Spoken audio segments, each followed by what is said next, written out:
चलिए, आज की वीडियो शुरू करते हैं। आज का हमारा टॉपिक होने वाला है टाइप्स ऑफ पोजीशन, ठीक है? मार्केट के अंदर कितने टाइप्स की पोजीशन होती है, तो आज की वीडियो में हम वो डिस्कस करेंगे। चलिए, देखिए 2 टाइप्स ऑफ पोजीशन होती है मार्केट में। हम सिर्फ 2 टाइप से पोजीशन बना सकते हैं, ठीक है? एक अपसाइड, एक डाउनसाइड। हम दोनों पे आराम से बात करेंगे। सबसे पहले, जैसा कि हमने लास्ट वीडियोज़ में डिस्कस किया था, एक बेसिक कॉन्सेप्ट होता है। बेसिक कॉन्सेप्ट क्या? कि अपसाइड की पोजीशन जिसमें प्राइस ऊपर जा रहा हो, उसमें कैसे हम ट्रेड बनाते हैं। हम बाय करते हैं और जब प्राइस ऊपर चला जाए तो हम सेल करते हैं। ये बात तो सबको पता है। किसी भी जो भी न्यू बिगिनर्स होते हैं सबको ये चीज़ पता है कि हम बाय करते हैं, जब प्राइस ऊपर चला जाता है तो हम सेल कर देते हैं, ठीक है? अब बेसिक कॉन्सेप्ट क्या है? अगर हमने यहाँ पर बाय किया है और हमने यहाँ पर सेल किया है, तो इसके बीच का डिफरेंस हमारा प्रॉफिट होता है। अब इसको हम कैसे मान सकते हैं कि हमने कोई 10 की चीज़ खरीदी और उसको 15 में बेच दी। तो ये तो सबको पता होता है कि 10 की चीज़ अगर बाय बाय 10 पे किया है और सेल 15 पे किया है, तो बीच का जो डिफरेंस आता है वो हमारा प्रॉफिट होता है। प्रॉफिट कितना? ₹5। हम परसेंटेज वगैरह की बात नहीं करेंगे, हम सिर्फ अमाउंट्स की बात कर रहे हैं अभी। लेट्स से 10 में चीज़ खरीदी, 15 में बेच दी, बीच का जो भी अमाउंट है वो हमारा प्रॉफिट हो गया। ये जो पोजीशन है ये अपसाइड की पोजीशन है। तो सबसे पहले ना अपसाइड की कुछ पोजीशंस की बात कर लेते हैं, ठीक है? जैसे कि देखिए, इस पूरी दुनिया में प्रॉफिट करने का सिर्फ एक ही तरीका होता है, बाय लो, सेल हाई। सस्ते में खरीदो, महंगे में बेचो, ठीक है? सिंपल है। तो अपसाइड की पोजीशन बहुत सिंपल है, बेसिक चीज़ है कि यहाँ खरीदा, यहाँ बेचा, ₹10 में खरीदा, ₹20 में बेचा, तो जो प्राइस का डिफरेंस है वो प्रॉफिट हो गया। समझ में आया? अपसाइड की पोजीशन हो गई ये तो। तो आपने यहाँ बाय किया, यहाँ सेल किया। बाय लो, आपने जब बाय किया तो वो लो था और जब आपने सेल किया तो वो हाई था। अब देखिए, इसमें 2 चीज़ें आती हैं। जब हम अपसाइड की पोजीशन बनाते हैं तो ट्रेड के अंदर 2 चीज़ें आती हैं, एक एंट्री, एक एग्ज़िट। हम एंट्री कहाँ कर रहे हैं, हम एग्ज़िट कहाँ कर रहे हैं, ठीक है? 2 चीज़ें। अब जैसे कि जब हम अपसाइड की तरफ पोजीशन बनाते हैं ना, तो जो एंट्री है वो यहाँ हो रही है, ठीक है?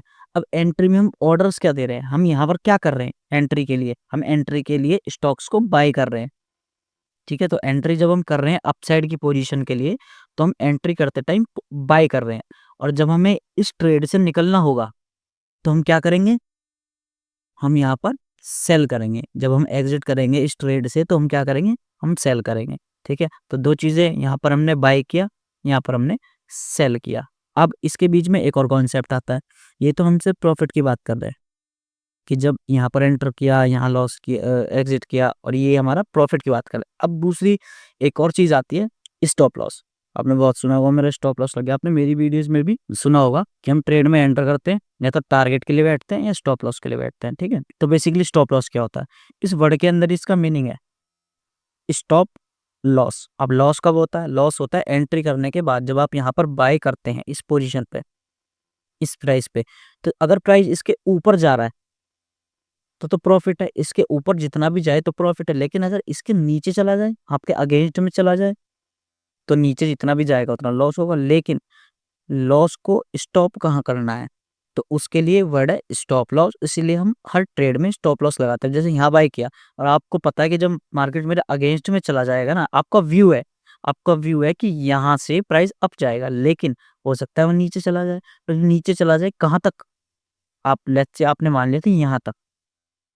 अगर प्राइस यहाँ से ऊपर चला जाए तो अच्छी बात है, अगर यहाँ से यहाँ तक आ जाए तो इसका मतलब है जब मेरा लॉस होना शुरू हो जाएगा इसके नीचे, तो जब यहाँ पर आ जाएगा, यहाँ पर जितना भी लॉस होगा मैं निकल जाऊँगा। देखिए, पोजीशंस कैसे बनाते हैं, लॉस को मिनिमाइज़ कैसे करते हैं, वो ना रिस्क मैनेजमेंट का एक पार्ट होता है, पोजीशन मैनेजमेंट का एक पार्ट होता है।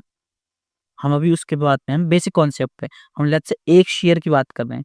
अब एक शेयर आपने यहाँ पर बाय किया और स्टॉप लॉस आपने यहाँ पर दिया। अब स्टॉप लॉस की कुछ चीज़ें, पहला point, stop loss order only uses on exit orders. Stop loss order हमेशा सिर्फ और सिर्फ एग्जिट ऑर्डर्स पे ही वर्क करता है। हम स्टॉप लॉस ऑर्डर जो लगाते हैं वो एग्जिट ऑर्डर्स पे लगाते हैं। अब इसका मतलब, आपने जब यहाँ पर एंटर किया तो एंटर करते टाइम आपने बाय किया, तो जब आप स्टॉप लॉस लगाओगे ना, अब स्टॉप लॉस लगेगा एग्जिट ऑर्डर पे। अब चाहे तो वो आप टारगेट में ट्रेड एग्जिट करो, मतलब कि प्रॉफिट में, या फिर आप लॉस में ट्रेड एग्जिट करो, तो लॉस जो लगता है वो एग्जिट ऑर्डर होता है, ठीक है।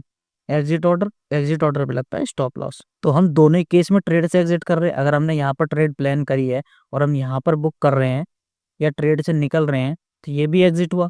और अगर स्टॉप लॉस लग रहा है तो ये भी एग्जिट हुआ। तो स्टॉप लॉस सिर्फ और सिर्फ एग्जिट ऑर्डर्स पे लगता है, ठीक है। ये कॉन्सेप्ट आपको और अच्छे से समझ में आएगा नेक्स्ट वीडियो में, जब हम लाइव ट्रेड कर रहे होंगे। मैं आपको दोनों पोजीशंस बना के दिखाऊंगा लाइव मार्केट में कि कैसे ये वर्क करती है।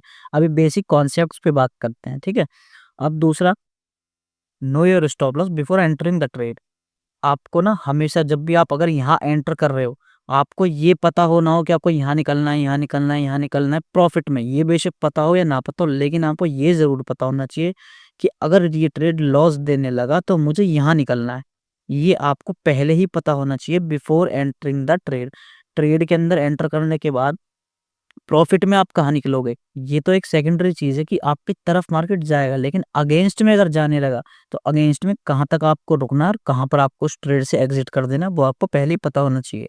तो ये 2 पॉइंट स्टॉप लॉस के हमेशा याद रखेंगे। सबसे पहले स्टॉप लॉस ऑर्डर लगता है एग्जिट ऑर्डर पे। दूसरा, आपको स्टॉप लॉस पहले ही पता होना चाहिए ट्रेड लेने से पहले, ठीक है। Selling price minus buying price equals to profit and loss. अब देखो, प्रॉफिट और लॉस निकालने का एक सिंपल सी चीज है।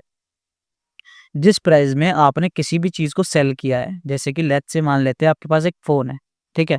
आपने वो फोन आज की डेट में सेल कर दिया, वो फोन आपने बेच दिया 5,000 का। तो ये तो सेलिंग प्राइस हो गया 5,000, आपने किसी और को बेच दिया 5,000 में। लेकिन अब इस ट्रेड में आपने जो ट्रेड किया है, अपने फोन को सेल किया है, ट्रेड किया है उस फोन का, उसमें आपको प्रॉफिट हुआ है लॉस हुआ, ये कैसे पता चलेगा? जब आप माइनस करेंगे अपने बाइंग प्राइस को। अब बाइंग प्राइस ना कुछ भी हो सकता है। अगर आपने फोन 10,000 का लिया था तो इक्वल्स टू कितना हो गया, -5,000। तो ये जब माइनस में गया तो लॉस हो गया आपका कि 5,000 का लॉस हुआ। लेकिन अगर आपने ये फोन ऑलरेडी 5K का बेचा है और आपने ये फोन अगर 2,000 का लिया था, तो आपका सीधा सीधा +3,000 का प्रॉफिट हो गया। ये सिंपल सा फॉर्मूला है कि selling price minus buying price equals to profit या लॉस, जो भी है। अब इसमें ये फर्क नहीं पड़ता है कि आपने लेट्स से, अब देखिए इस चीज को ना एक और चीज से समझते हैं। अप साइड की पोजीशन पे हमने बात कर ली, बिल्कुल सिंपल था। एंटर किया, एग्जिट किया, यहाँ पर बाय किया, यहाँ पर सेल किया, ये समझ में आया। अब हम एक दूसरी तरफ चलते हैं, जिस पोजीशन को हम बोलते हैं शॉर्ट सेलिंग। शॉर्ट सेलिंग मतलब डाउन साइड की पोजीशन। हमने अप साइड की पोजीशन बात कर ली, बिल्कुल सीधा समझ में आया कि बाय किया फिर सेल किया प्रॉफिट हो गया। लेकिन अब एक और कॉन्सेप्ट होता है शॉर्ट सेलिंग। अब शॉर्ट सेलिंग में क्या होता है कि देखो, सबसे पहली चीज, शॉर्ट सेलिंग सिर्फ और सिर्फ इंट्राडे में काम करती है। आप शॉर्ट सेलिंग सिर्फ और सिर्फ इंट्राडे में कर सकते हो, आप स्विंग के अंदर या जब आप इन्वेस्टिंग करते हो तो इस केस में आप शॉर्ट सेलिंग नहीं कर सकते। शॉर्ट सेलिंग सिर्फ और सिर्फ इंट्राडे पोजीशन के अंदर लगती है, ठीक है। अब मैं दिखाता हूँ आपको इसका मतलब। देखो चार्ट पे समझते हैं। लेट्स से अप साइड की पोजीशन में हमने यहाँ बाय किया, यहाँ सेल किया, ठीक है। अब इस केस में अगर हमें प्रॉफिट निकालना हो तो कैसे निकालेंगे? फॉर्मूला ये रहा आपके सामने, selling price minus buying price. तो सेलिंग प्राइस अगर यहाँ पर 200 रुपये होगा, लेट्स से मान लेते हैं जैसे कि 200 ही है अप्रोक्स, तो 200 रुपये माइनस जब हमने यहाँ पर बाय किया तो ये हमारा 165 था। तो 200 रुपये माइनस 165 इक्वल्स टू जो भी हमारा आया, जो भी 35-40 रुपये जो भी है, वो हमारा प्रॉफिट हो गया, ठीक है। अब डाउन साइड की तरफ शॉर्ट सेलिंग के अंदर आप जब एंटर करते हो तो आप स्टॉक को सेल करते हो। क्यों? क्योंकि आपका व्यू डाउन साइड की तरफ का है। दोबारा से सुन लेंगे, जब आप डाउन साइड की तरफ एंटर करते हो, लेट्स से आपको पता है कि इस पॉइंट से प्राइस नीचे जाने वाला है, तो आपको यहाँ पर शॉर्ट सेलिंग की एक ट्रेड बनानी है, ठीक है। तो अब इस केस में आप क्या करोगे? आप एक पोजीशन बनाओगे, आप यहाँ पर सेल कर दोगे।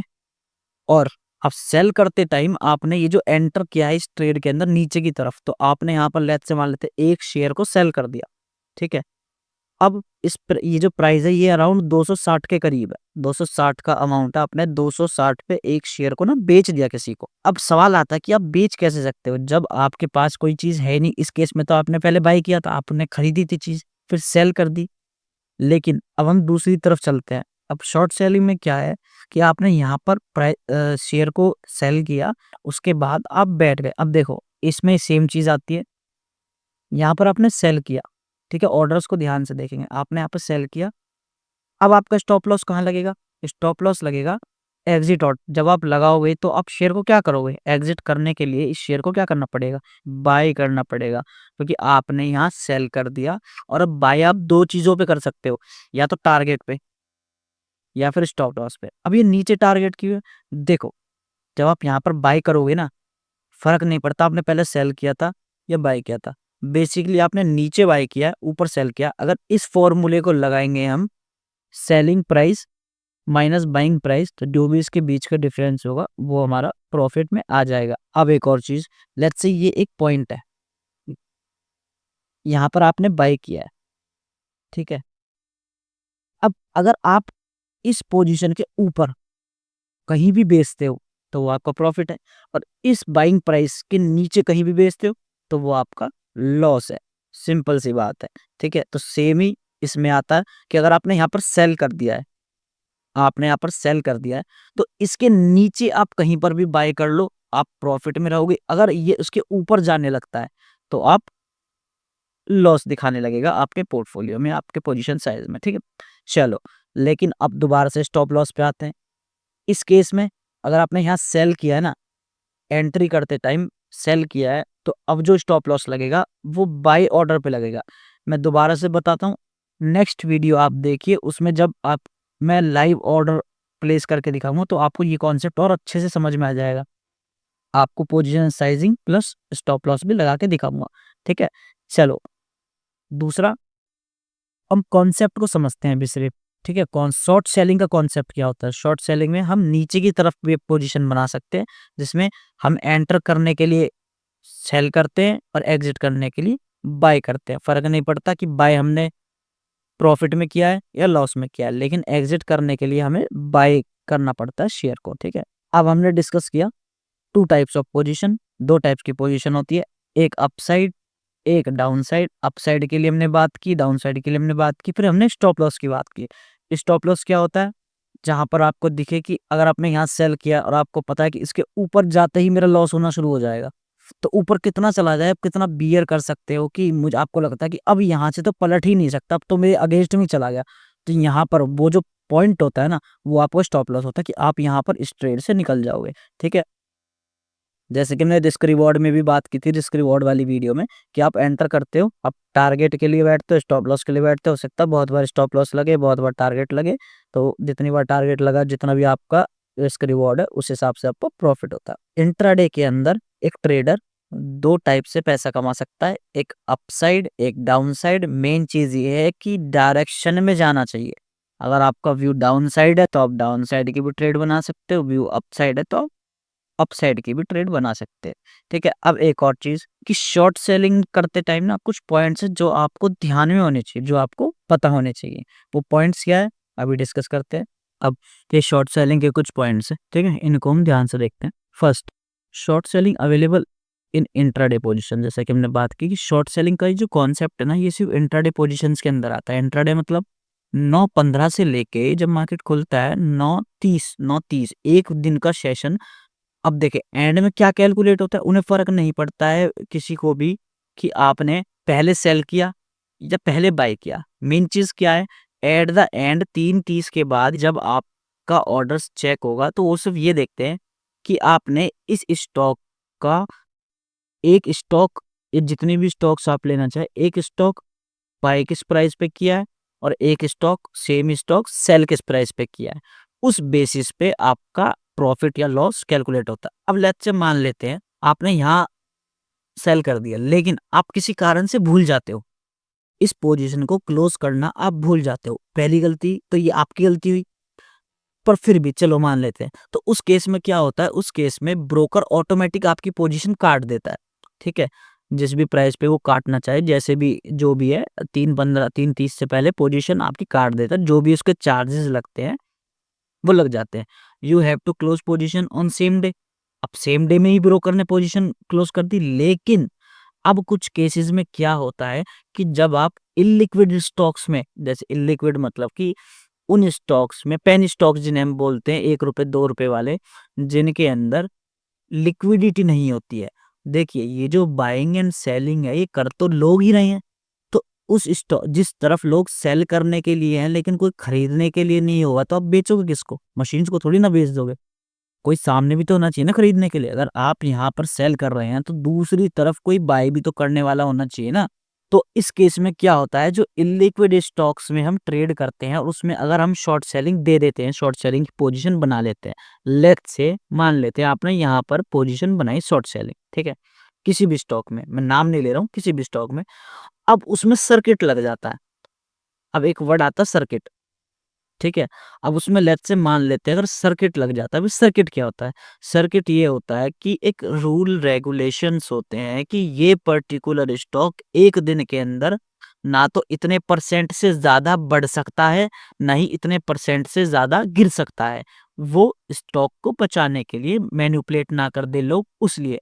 अब मान लेते हैं कि आपने यहाँ पर सेल कर दिया, ठीक है? सेल तो कर दिया, लेकिन इन केस कुछ ऐसा हो जाता है कि मार्केट में कोई न्यूज़ आती है, कुछ भी हो और ये प्राइस ना एकदम से गिर जाता है बहुत ज़्यादा। अब लेट्स से मान लेते हैं 5%। अगर इस स्टॉक की लिमिट होगी कि ये स्टॉक पर डे 5% से ज़्यादा ना तो उठ सकता है, ना 5% से ज़्यादा गिर सकता है, ठीक है? अब मान लेते हैं आपने यहाँ सेल किया और ये एकदम से गिर गया, 5% यहाँ पूरा हो गया। इस केस में क्या होता है ना, सेबी या एनएससी इस स्टॉक के अंदर ट्रेडिंग को क्लोज कर देते हैं। मार्केट चलता रहता है, बाकी स्टॉक्स में ट्रेडिंग चलती रहती है, लेकिन इस स्टॉक के अंदर ना तो सेलिंग हो सकती है, ना बाइंग हो सकती है। उस केस में क्या होता है, अगर आपने ऐसे स्टॉक के अंदर, ये ना वंस इन अ वाइल वाली बात मैं बता रहा हूँ, बट आपको पता होनी चाहिए। इस केस में क्या होता है कि अगर आपने इस स्टॉक के अंदर शॉर्ट सेलिंग कर रखी है, शेयर्स बेच रखे हैं और 3:30 तक अगर इस स्टॉक के, हो सकता है कि 1 घंटे या 2 घंटे ट्रेडिंग क्लोज हुई है इसके अंदर, उसके बाद दोबारा ट्रेडिंग ओपन कर दे, लेकिन अगर नहीं होती है, 3:30 तक भी नहीं होती है, तो इस केस में आप पे हैवी पेनल्टीज एंड चार्जेस लग सकते हैं। वो क्यों? इसको हम बोलते हैं फ्रॉड। फ्रॉड क्यों? आपने सेल तो कर दिया, जो जिसने बाय किया है उसके पास तो सामान पहुंचा ही नहीं। तो इस फ्रॉड से बचने के लिए सेबी होता है। अब जब 3:30 के बाद, जब अब ये नहीं देखेंगे कि इसमें अपर सर्किट लग गया, लोअर सर्किट, इससे उनको मतलब नहीं है। मेन चीज़ है, आपने शॉर्ट सेलिंग कर रखी थी, आपने सेलिंग कर रखी थी और आप वो अपना प्रॉमिस पूरा नहीं कर पाए। आपके पास बाइंग की कोई पोजीशन ही नहीं है, तो प्रॉफिट लॉस कैसे आप कैलकुलेट करेंगे? ठीक है? तो इस बेसिस पे क्या होता है, आपको ना हेवी पेनल्टीज़ एंड चार्जेस देने लगते हैं। मुझे पेनल्टीज़ एंड चार्जेस का पता नहीं है, क्योंकि अभी तक मैंने पेनल्टीज़ एंड चार्जेस दी नहीं है, क्योंकि जब मैं पोजीशन बनाता हूँ, तो मैं पोजीशन अपनी क्लोज़ कर देता हूँ। तो अगर आप भी थोड़ा देखकर पोजीशन बनाएँगे तो कोई प्रॉब्लम नहीं होगी। लापरवाही नहीं करिएगा, ठीक है? और वो अपर सर्किट वाली बात है ना, वो वंस इन अ व्हाइल वाली बात है कि अब कोई भी पूरा तो पकड़ के बैठेगा नहीं। और डेली तो अपर सर्किट लगेंगे नहीं। हाँ, बहुत सारे स्टॉक्स में डेली भी अपर सर्किट लग जाते हैं, तो उस स्टॉक से हम दूर रहेंगे या फिर छोटी-छोटी पोजीशन बनाएँगे। लेकिन एक चीज़ ध्यान रखेंगे, इतना मुझे ज़रूर पता है कि इस केस में अगर आपने शॉर्ट सेलिंग कर रखी है और 3:30 तक आपकी पोजीशन क्लोज़ नहीं है, तो ब्रोकर आपके बिहाफ़ पे 3:30 के बाद जो एक उनकी अलग मार्केट लगती है, 3:30 के बाद आपके बिहाफ़ पे आपके वो उतने ही सेम शेयर्स लेंगे। उन शेयर्स का प्राइस क्या हो सकता है, कैसे हो सकता है, वो उनके हाथ में है। अब चाहे वो इस केस में ऐसा भी हो सकता है, देखिए, आपने यहाँ पर सेल किया, यहाँ पर मार्केट क्लोज़ हो गई, ठीक है? लेकिन अपर सर्किट लग गया, ना आप बाय कर पा रहे हैं, ना आप सेल कर पा रहे हैं, ठीक है? ना कोई बाय कर पा रहा है, ना आप कोई सेल कर पा रहे हैं, सिंपल सी बात है। अब जब कोई सेल ही नहीं कर पाएगा तो आप बाय किससे करेंगे? ट्रेडिंग तो क्लोज़ हो गई। अब हो सकता है आप यहाँ से यहाँ तक प्रॉफिट में हो, प्रॉफिट में होने के बाद भी ये क्लोज़ हो गया, ठीक है? आपकी डायरेक्शन में गया, क्लोज़ हो गया। लेकिन जब ब्रोकर आपकी इस पोज़ीशन को क्लोज़ करेगा, तो हो सकता है वो इस प्राइस पे या उससे भी ऊपर प्राइस, या उससे भी ऊपर प्राइस, किसी भी प्राइस पे वो शेयर्स ले और आपकी पोजीशन को क्लोज़ करे। उस केस में जो भी चार्जेज़ होंगे वो आपको देने पड़ेंगे, वो देने पड़ेंगे। उससे आप नहीं बच सकते। बट इतना मुझे ज़रूर पता है कि वो हेवी होते हैं। नॉर्मल जो प्राइस होते हैं उससे हेवी होता है। अगर ब्रोकर लेट्स से मान लेते हैं कि आपका प्रॉफ़िट या लॉस, जैसे एक ट्रेड करने का, बाय एंड सेल करने का, अगर आपका ₹100 चार्ज लगता है, ब्रोकरेज वगैरह सब चीज़ मिला के ₹100 चार्ज लगता है। उस केस में आपको 300 भी लग सकता है, इतना मुझे पता है, हेवी होता है चार्ज, ठीक है? बहुत हेवी, बस। तो हम इस चीज़ से बचेंगे, इसका ध्यान रखेंगे, जब भी हम पोज़ीशन बनाएँगे तो हम अपनी पोज़ीशन को क्लोज़ करेंगे, ठीक है? शॉर्ट सेलिंग की बस ये चीज़ें थी, इनको हम ध्यान रखेंगे और नेक्स्ट वीडियो आप देखिए, जब मैं लाइव ट्रेड करूँगा, दोनों पोजीशंस आपको बना के दिखाऊँगा, तो आपको और अच्छे से समझ में आएगा, ठीक है। कॉन्सेप्ट्स हमने क्लियर कर लिए कि शॉर्ट सेलिंग भी कॉन्सेप्ट होता है, शॉर्ट सेलिंग एक वे होता है मार्केट में ट्रेड करने का। चलिए, आज की वीडियो इतनी थी, नेक्स्ट वीडियो में मिलते हैं। Okay, bye.